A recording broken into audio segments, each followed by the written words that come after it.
I'm interested in questions about positionality. One of the things that I think poetry is and can be is a way for us to work out where we stand when we address other people.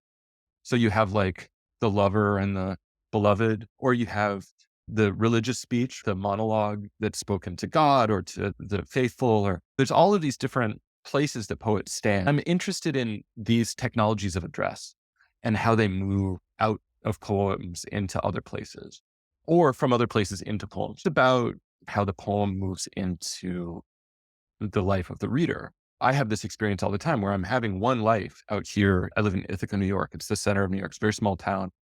And I teach my classes and I speak English all day and I hang out.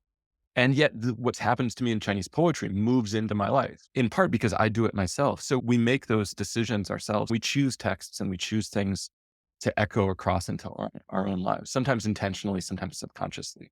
And I love that motion and that movement seemed to explain so much to me about what reading is for, why we watch the news, why we look at the internet, how experiences loop through art, media, news, and these things.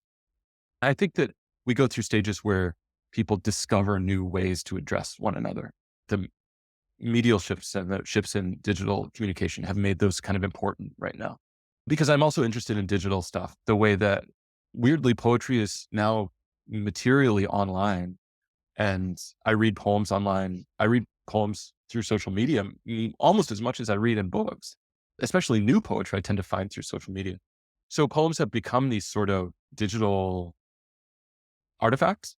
And yet we still relate really carefully and intensively to the people who write them as if they're as real as they used to be, even though we're not connected to them with an object. So I'm interested in what's changed and what hasn't changed in terms of poetry as it's become digital.